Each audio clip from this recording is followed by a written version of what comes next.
There are some people who it just doesn't pay to give them your energy or to waste time talking about them, but there are other people who are just like hemorrhoids. If you try to ignore them, it won't be long before they become an absolutely intolerable pain in the behind.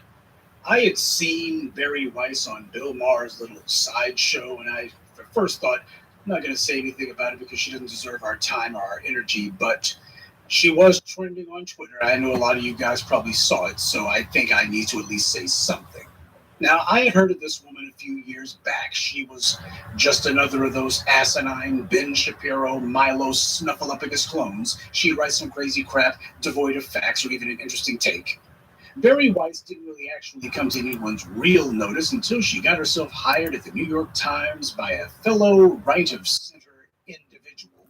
It was part of the paper's effort to bring in conservative voices. In the case of Barry Weiss, I'll bet you they wish they hadn't. Now, Barry Weiss, for those of you who don't know, she's a middling writer of average skill and intelligence.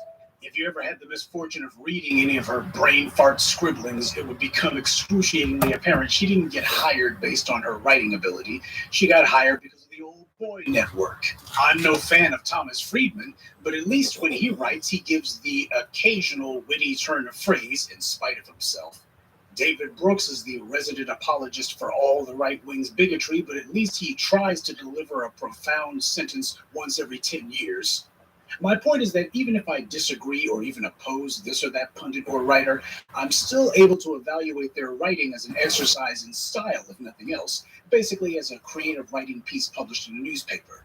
But even with that admittedly low standard, Barry Weiss is neither witty nor profound. She's basically an angry woman who's mad that the New York Times didn't immediately fall at her feet, followed by the entire island of Manhattan. She is the quintessential example of the spoiled, self-entitled, bratty millennial snowflake, which is precisely what she claims not to be.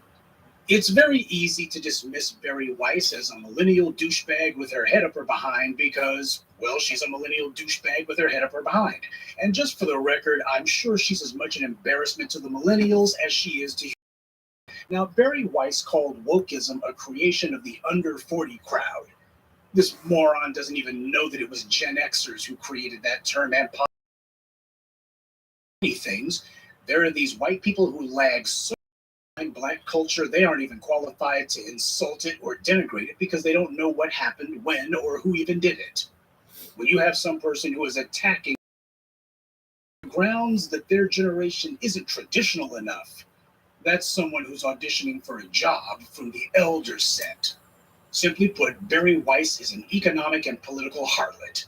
She'll prostitute herself to whomever will pay for her asinine scribblings. Her pathetic gripe with the New York Times wasn't about who got published or who in the newsroom didn't kiss her behind sweetly enough.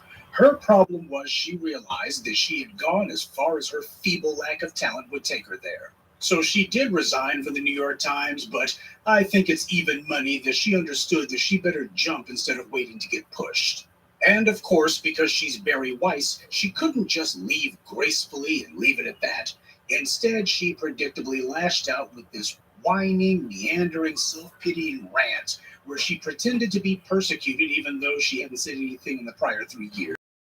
Side note, failed presidential candidate Andrew Yang is a big fan of Barry Weiss. When she resigned, he tweeted, "If someone like Barry Weiss feels like she can't do her best work at the New York Times, they should make some real changes over there." You Andrew Yang fans, where you at? Probably hiding somewhere with all those Biden fans. Now, every writer, especially where the white media is concerned, knows that a big part of making a career out of being a writer is identifying who or whom will pay you big money. With the implosion of the Trump re-election campaign and the resulting white rage that followed, there's been a number of right-wing nuts who feel like there's a lot of stupid money floating around out there, and this is a great opportunity to monetize some of that anger. But there's nothing new about this. Some simpletons actually believe that Ben Shapiro left Breitbart because of some ideological disagreement. You're an inbred moron, or perhaps a longtime Breitbart reader, which is the same thing, if you think that. Shapiro was a white supremacist through and through. And just like the ideology he espouses, he has no core principles. He just thought he saw a chance to slice off some of that angry white money that Steve Bannon and the boys were getting and hang out his own shingle, as the lawyers say. Ben Shapiro's exodus from Breitbart was motivated solely by personal financial gain and nothing else. Bari Weiss is operating out of the same playbook. She saw that the New York Times, arguably the most prestigious publication in the United States, showed her that she wasn't worth much there. Now, as far as newspapers goes, it doesn't get any more prestigious than the New York Times, and Bari Weiss realized that she had already topped out early. So, as with so many other ideologues in this country, Bari Weiss decided to switch up her style. What that means is she just intensified her own regular anti-black race baiting, and now she would see if she could get paid by the white right. Maybe they would give her the kind of paychecks that the New York Times wouldn't. As I've explained, this is not new. It's been going on as long as these white supremacists have been jockeying for position. Take Cenk Uygur of the Young Turks, for example. He had previously been a conservative before he realized he couldn't make a niche for himself in that arena, so he made the switch to being a leftist, and that's become his ticket to ride. Same went for the late Ed Schultz. He was a conservative before he found out that there was a liberal outlet willing to pay him more. Joe Scarborough was a Republican congressman, part of Newt Gingrich's Republican Revolution of 1994, though you sure couldn't tell by listening to him these days. Alison Camerata of CNN was on Fox before she switched networks, but perhaps the most significant political defection of convenience was Donald Trump.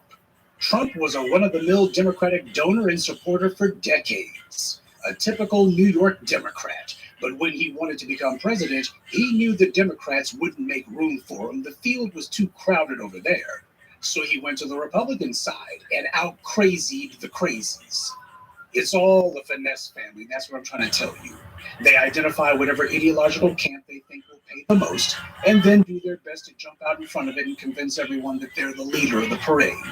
And the particular parade that Bari Weiss is attempting to nominate herself as the band major for is the anti-woke, which of course means anti-black parade.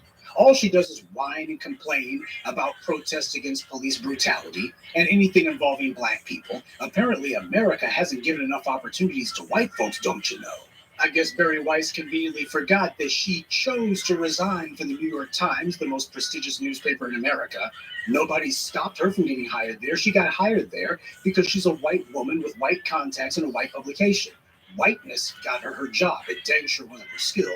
Oh, but she's terrified that there's all of these very well-qualified white writers and producers and creative types in the media who are being denied jobs just because. Now, this woman is a graduate from Columbia University. Oh, and did I mention she used to work at the New York Times? She didn't get fired from the Times, though I'm sure she would have eventually.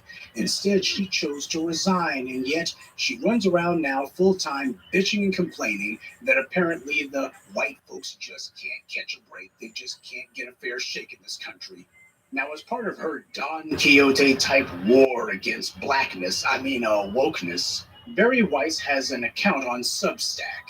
I'm not entirely sure what Substack is, I don't follow it like that, but regardless, on her little Substack account, she recently posted a online article, which I'm not sure if it was written by her or not, but it's under her account, and apparently there's been a lot of folks online in the white right who have been saying that Bari Weiss is the voice they need. Basically, they're treating her like the white media treated Lena Dunham. Here this woman is basically saying that white people can't get a fair shake, and that's what they're clapping like trained seals over. Name of her little article that was posted on her Substack, Hollywood's New Rules. It starts off with a lie right off the bat. The old boys club is dead. Really?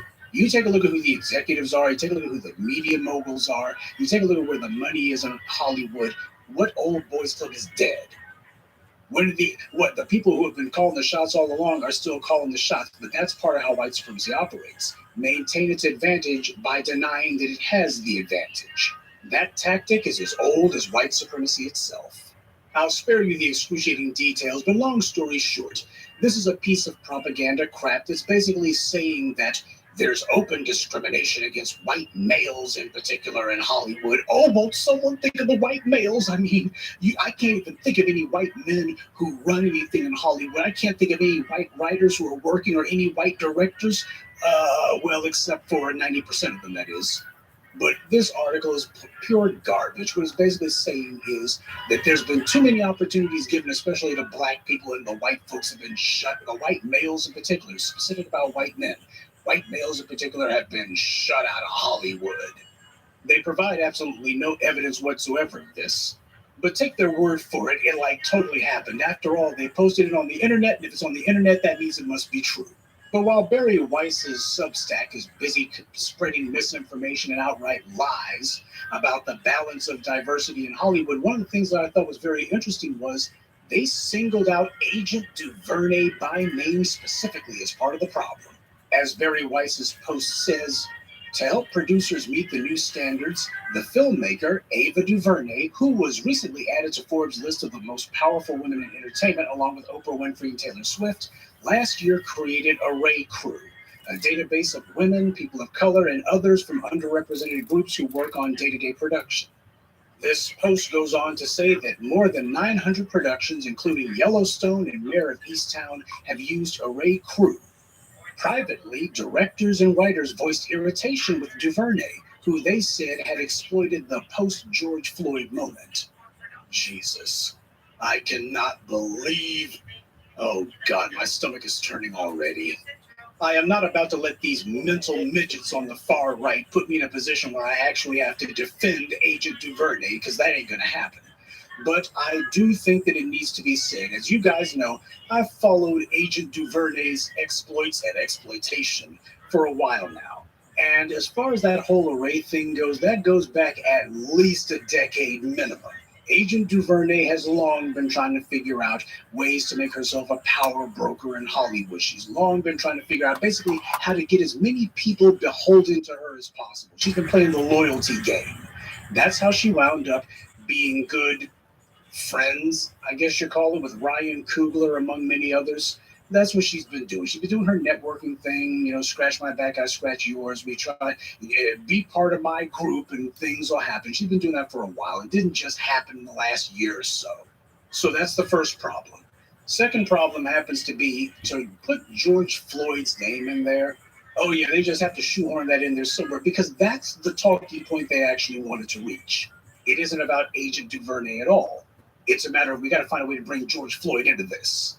We got to find a way to bring his name into this because, well, if there's anything that even resembles a racial reckoning in America, we got to make sure everybody understands this is undesirable and has to be stopped. The root of the problem is that whole George Floyd thing. We're going to oppose it by telling everyone we don't oppose it. We just oppose everything that people have done afterwards. We just oppose any changes that might have happened afterwards. We don't oppose we're not defending the murder of George Floyd. We're not denying that there's racism. We just don't want anyone doing anything about it. We just don't think that just because George Floyd opened people's eyes to the brutality of anti-black racism in America, that doesn't mean that anything's supposed to change. So there you have it. This is the reason why this little, I don't know what the hell to call this brain fart that was posted on Bari Weiss's Substack. It started making the rounds, but as far as they were concerned, this hits all the talking points that we need. Yeah, these niggers, after that George Floyd incident, well, a lot of people started thinking that there need to be some changes throughout the society, and we need to push back and let them know that that's just a problem. You guys need to start ignoring that. That's what this is meant to get across. And there was also a lot of individuals, apparently screenwriters and some other Hollywood types, many of which made their quotes anonymously, saying, I'm terrified what will happen if anyone knows what I'm saying. Give me a break. But that's what's going on here with this piece. Apparently, Bari Weiss was able to have the intended effect, which was she got a bunch of people who would ordinarily wouldn't even spit at her if her face was on fire. They were willing to at least make some contributions to her little article, I guess. All to say that if you're a white male in Hollywood, you're just not getting enough work because you're white. Yeah, it's not because of your lack of talent or the fact that the old boy network basically has run out of its ability to manufacture money for you. All of those artificial opportunities to prop up the old boy network, they pretty much come to an end. That's not the problem. The problem happens to be you're being robbed of something. By who? All those black people. Well, the studio executives are white, the directors are white, the shareholders are white, the boards of these companies are white. So who's robbing you? The black people are. This is particularly important, mainly because you got a bunch of right-wing nuts who are trying to figure out how do we start getting our own little media ventures off the ground. We got to start making movies and we got to start finding a way to influence the culture. And that being the case, that's why they think that Hollywood is a place that definitely needs to be targeted. But before you can target Hollywood, you got to first get the propaganda out there that Hollywood needs to make sure they let you in, whether you're qualified or not, whether you actually have an interest or not. Hollywood needs to let you in regardless. This is why Bari Weiss is on people's radars right now, mainly because of the fact that she was able to put out this piece that apparently had some quotes, a number of quotes from some people working in Hollywood, some screenwriters and such. But the funny thing to me is they actually are trying to criticize Agent Duvernay because some of these people from Array Crew are working on Yellowstone. Yellowstone was created by a white man, Taylor Sheridan. Stars a white man, Kevin Costner. 90% of the cast is white. For God's sake, the people who greenlit it are white. Everybody involved with this white. What are they saying? There's not enough white people involved. Not hard to read between the lines and see what the is it. But if I were Agent Duvernay, I'd be spending a little bit more time looking over my shoulder these days because the white media's clearly got her in their sights. Simply because she's some right-wing nut reject. No, they wanted to make it very clear that Hollywood's going to pretend to play along with that whole we're so leftist, we're so liberal lie along with it. And that way they will be the leftist liberals who say, oh, we just can't go along with this woke stuff anymore. You know, for a little while there, we had like only one nigger, a black person on our set. Now there's two, and oh my God, it's just going to, we just let too many, we can't go along anymore. It's just too much, we can't do it anymore. We tried, but we just can't do it anymore. That's the narrative that they're trying to set up. And that's who was giving quotes for Bari Weiss's little hit piece. Some of these alleged white liberals, white leftists, etc. Now, let's see how many of Agent Duvernay's good white liberal pals in Tinseltown come to her defense. Because I think it's safe to say that this is just the thin end of the wedge, and these attacks are going to intensify. The same trash who are behind Time's Up are also the same ones who are trying to give oxygen and space to Bari Weiss. As they see it, this would-be racial uprising got away from them, like a bronco bull that threw them off its back. Black people forced changes on the society in a number of places, and they want to stop that before it goes any farther and reverse all that. They want to roll all that back. For a while, it wasn't safe to try to get back in the saddle, but now the white supremacists think that just enough time has passed. The street protests have died down, and now it's time to start rolling back and dismantling the changes that black people had forced on the system. But they have to do it slowly. And that means getting someone else to break the ice for them, to give them an opening. Enter the dim-witted Lena Dunham wannabe Bari Weiss. We have white supremacists like Bari Weiss whining about Twitter tweets, but predictably saying absolutely nothing about the Republican racists who are passing laws to encourage people to hit protesters who are simply saying that the police ought to be held accountable for their crimes. So-called wokeism is nothing compared to the burgeoning Nazism that is rising from the right. This is one of white supremacy's favorite tactics, the false equivalence. That line of reasoning, such as it is, was exactly what they used to justify slavery. Why, a white man beating you with a whip, that's no different than living in a mud hut in Africa, even though the mud hut part wasn't true. People went for it anyway because it justified what they already believed, which was the entire point. False equivalence is where made-up offenses like reverse racism come from. False equivalence is how Fox News and the right-wing hate machine try to compare a white supremacist mob attacking the Capitol to young people protesting the unpunished violence carried out by the police. False equivalence is comparing racists setting fire bombs that killed 4 to young people who knock over statues of slave owners. The white supremacist goal is to reduce the definition of racism to something that they can claim they're not to, even though they are the only ones it applies to. When white supremacy is on the hot seat, they don't try to defend their savagery. Instead, they try to claim that everyone's as bad as they are. This can only happen in a society where the media and the pundit class are already predisposed to go along with the white supremacist line. Barry Weiss's rantings are ahistorical, intellectually dishonest, festering with selective outrage and contradictions. In other words, typical white supremacist bloviating. Before her whining about Hollywood, she was trying to make herself into some sort of pseudo-academic commentator, talking about how right-wing thinkers and such, there's so much woke on these college campuses. Anyone who says anything that's to the right of Marx is going to get immediately fired. Give me a break.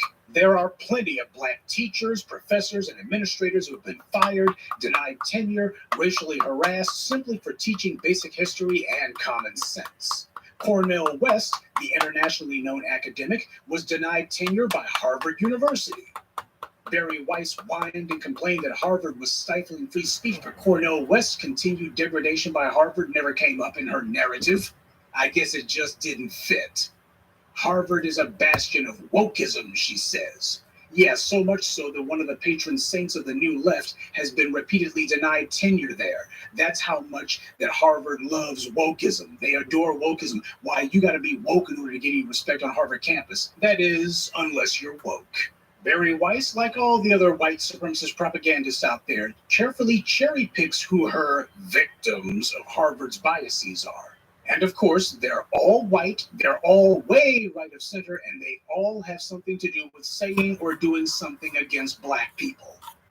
Barry Weiss's thinly veiled racism fools no one, though someone should tell this unthinking clod that if she's trying to win right-wing nut moron of the year, she's up against some pretty stiff competition. Christopher Rufo and Ron DeSantis have a huge lead right now. I would say that Barry Weiss needs to think of something clever if she's going to get as much attention as those two nimrods. But thinking isn't Barry Weiss's strong suit, and neither is honesty. In her racist world, free thought is only limited to questioning black people's intelligence, making anti-black racist remarks, and defending any and all expressions of white supremacy. Because Barry Weiss's anti-black racism doesn't stop with lies about white guys being discriminated against in Hollywood. She also brings the exact same nonsense to the study of history. Like the rest of the clown car of conservatives, Barry Weiss has also jumped on the critical race theory bandwagon, desperately trying to see if there's any more mileage she can squeeze out of it for herself. The United States wasn't founded on slavery, she would tell you, even though most of the founders owned slaves, and not just one or two, but thousands. And the Constitution that they wrote enshrined into law the idea of black people being only 3/5 human. These are the nation's founding documents. But Barry Weiss claims the country wasn't based on that. The New York Times will never be intellectually honest, not in my eyes. But I think I am starting to see why Barry Weiss didn't last long there. They heard or read some of the crap she spouts, and they thought, man, she's too stupid even to work here, even with the Times' pathetically low standards. For decades, there's been this maniacal, psychopathic push by the right wing, funded by wealthy and high-powered white supremacist ideologues, to rewrite the history of the last 500 years. They've told all manner of ridiculous lies, such as the founders of the United States were slave owners, but they wrote into the Constitution the means to end slavery. Slavery wasn't ended by a law, it was ended by the Civil War. What part of the Constitution authorizes that? Slavery wasn't stopped by a piece of legislation. The Emancipation Proclamation was passed in 1863, but you still had black people being held in slavery even after the Civil War was over. And they would have remained that way had the South won the war. The Constitution was irrelevant to ending slavery. It was only ended by bloodshed, muskets, and cannon fire. Now, where did Thomas Jefferson, Madison, or any of the other founding slave owners ever authorize that? What part of the Constitution allows for that? At no point did the insurrectionists in the South say, hey, Abe wrote that emancipation thing, so I guess we got to let the black folks go. We must respect the Constitution after all. No, they said that they don't respect the Constitution or any law other than their own. And this refusal to follow the Constitution has endured ever since, which Weiss and her racist cohorts also never address. The struggle of black people has been to get white society to respect the law, and the response has always been the law is whatever we say it is. And as for that talking point that they wrote into the Constitution, the means to end slavery, there's a flip side to that coin that these patriotic racists never talk about. The founders of the U.S. also wrote into the Constitution the means to perpetuate slavery. And when you look at what happened up until the Civil War, you see that's the only thing that was happening. Dred Scott, the Missouri Compromise, the Fugitive Slave Act, these were legislative and judicial actions based on the Constitution, and all of them reinforced slavery. Nothing weakened it. Before the Civil War, absolutely nothing that would free black people or empower them was passed into law. And after the 13th, 14th, and 15th Amendments, nothing was written that would help black people for another 100 years. Though there were plenty of laws and judicial rulings handed down to harm black people before and after slavery to eliminate what few rights we were supposed to have. This is the white right being silently aided by the white left, who are attempting to rehabilitate the image of the founding slave owners. And they're not just doing it for purposes of ego. They want to rehabilitate their anti-black value system as well. In order to stop the changes black people are threatening to bring about, you can't just give a little resistance. The white supremacists and their rhetoricians like Bari Weiss fully understand what they have to do at this point is roll the clock back to 1860. This is about getting society to resume an antebellum slavery mindset. So they must be bold with the lies. Deny the country was founded on slavery. Deny the founders were racist. Deny that white people benefited from institutional racism. Lie big and lie all the time. And you'll even have some alleged white leftists who will gladly join you. It's no accident that trash like Bill Maher are mobbed up with the alt-right. He has no problem with having a few black flunkies smoke weed with him and gutter sex with some hood rats. But when you begin talking about the distribution of power in the society, he made it clear he's on team white supremacy. There's a lot of these white supremacists who have benefited from institutional racism, and they know it.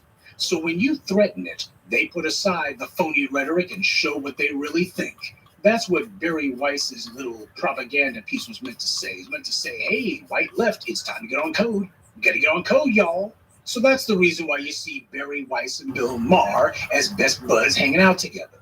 Bill Maher spent years whining about cancel culture, microaggressions, political correctness, and radical Islam. But who was it who tried to overthrow the country on January 6th? Was it the college kids who didn't like his crappy comedy skits? Was it black people who were too sensitive about racist comments? Was it radical Muslims who tried to overthrow the country on January 6th? Or was it financially well-to-do white middle-aged males like Bill Maher? Bari Weiss draws from the same well because they're both on the same side. They have some minor, very minor rhetorical variants on some minor issues, but when you start talking about black people and especially saying that there should be consequences for practicing anti-black racism, all of a sudden the left-right divide disappears. Race trumps whatever supposed political ideological differences they claim to have. So for those of you who may have wondered, that's who and what Bari Weiss is. She's just another mouthpiece for white supremacy, and not a very good one. Her talking points are demonstrably false, and the only way you'll agree with her is if you already do. That means you have to totally ignore the facts, the historical record, to buy into her line of crap. She's a proponent of alternative facts, what old-fashioned folks like me used to call lies. She ignores history, no matter how well documented. She glosses over atrocities, whether they happened 200 years ago or 2 minutes ago. She cherry-picks obscure examples that adhere to her narrative and ignores the mountain of evidence that doesn't. She's an apologist for white supremacy who tries to mask her vile bigotry as being nothing more than concern for civic institutions. But no institution, much less a nation, sprouts out of the ground fully formed. It is the result of people and what they do. I did a video about the part that Harvard University played in chattel slavery, but you'll notice that Weiss leaves that out of her rantings. She demands that we simultaneously revere and cherish the past, while at the same time telling us to disregard the parts of it that don't fit her narrative, which is, not surprisingly, most of it. But the only parts of the past that she's interested in cherishing are the parts that celebrate slavery and anti-black racism. The racists are not merely demanding that no one criticize their heroes, they're demanding that slave-owning rapists who carried out genocides be regarded as heroes. Now, these same right-wing snowflakes lose their minds simply because someone says something they don't like. Nobody has put up any statues of anyone they don't approve of. No one's done anything against them, yet they scream that people disagree with them and argue with them. How terrible. If only we had free speech in this country. That way, whenever you say something racist, stupid, or ignorant, nobody would be allowed to challenge you or to say that you're wrong. Yeah, now that would be Bari Weiss's idea of free speech. And like most white supremacists, Bari Weiss routinely uses the clumsy attempt to try to hide behind some black person. She gives a couple of quotes from Frederick Douglass, which are completely and thoroughly out of context. I've got his autobiography, by the way, so I can speak on that. And she doesn't have the self-awareness to realize that people see through her cheap rhetorical ploy. Quoting a black person is the white supremacist rhetorical equivalent of saying, I have a black friend. When you know your argument is racist, you can't just let it stand on its own. You have to take the words of a dead man who's not here to challenge you on misusing his words, and then twist his words to support the very racism that he dedicated his life to fighting. Like what you see the right wing trying to do with Dr. King all the time. The only audience that this tactic appeals to are the mouth-breathing, knuckle-dragging, inbred, low IQ denizens of right-wing hate radio. But for everyone else with an IQ higher than their shoe size, Bari Weiss is clearly seen for the clown she is. She's looking for a job, working for some white supremacist think tank, and she's auditioning hard for that job. People who are trying to take refuge inside a parallel reality. And they're attempting to furnish that dream world with self-aggrandizing lies spun by paid liars like Chris Rufo and Bari Weiss. These white supremacist liars put on a phony moderate front and claim that free speech requires we stand up for speech we don't agree with. And then these same people say that critical race theory should be banned and that anyone who calls them racist or white supremacist should be sued because they disagree with those ideas. Only under white supremacy can rich racist mouthpieces like Bari Weiss complain that they're being censored, while they spent years writing for arguably the most prestigious publication on the planet, and now writes pieces for the New York Post. And she also has written some books too. That makes her the first person in human history to have written more books than she's read. For someone who's been censored and driven from the public square, she sure seems to be everywhere, which is the whole point. This is the new white supremacist mantra. Try to maintain their supremacy by denying their supremacy exists. Same as the slave owners tried to claim they were the ones being oppressed because the Union government threatened to make the bastards actually work for a living. Bari Weiss and the white media racism she promotes makes sense, but only if you don't have any sense to begin with. Good day, and be one. I'd like to take a moment to mention some of our contributors. Keitha Dixon, Sean Floreval, Eddie Newsom, Williams Birmingham, and Daniel Davis. Salute to them and thank you to everyone for listening, liking, and sharing this message. Black empowerment only exists because of you.